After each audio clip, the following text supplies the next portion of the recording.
So just to kind of double click on the hardware, what are we going to see in these full-scale networks? We're going to need photon sources. We need sources of entanglement.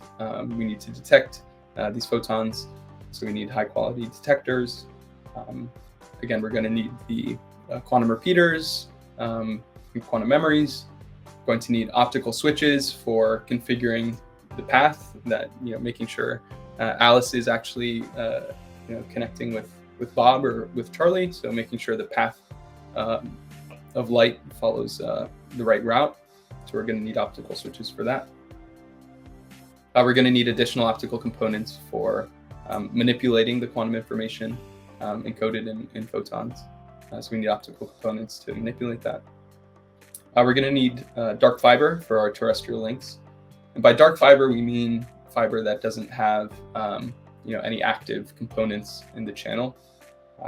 So many channels in the ground today, any optical fiber, like they have classical amplifiers and switches and routers, so we can't have that.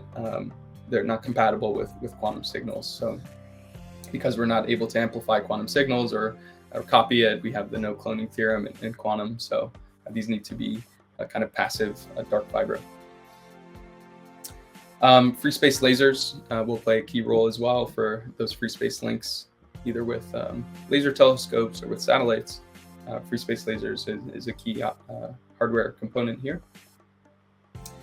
We're going to need hardware for doing timing and synchronization. These networks operate at very, very high time resolution. Some of the sources operate at gigahertz level, so we're talking about billions of entangled photon pairs per second. So coordinating this dance between all of the nodes in the network, especially as you scale to more complex system, is really important and has some stringent requirements on the timing system necessary. Tracking system as well, we're going to need hardware for that and software.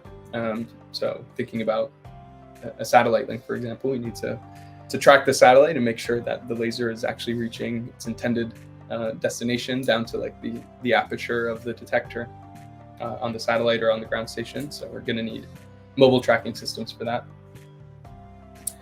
We're going to need classical encryptors and decryptors. These are off-the-shelf components that run something like AES to do traditional encryption. So we want to make sure that not only the quantum network is secure itself and its operation, but also outside of the quantum network for your other classical services in your organization, making sure that these classical encryptors and decryptors can actually make use of the technology.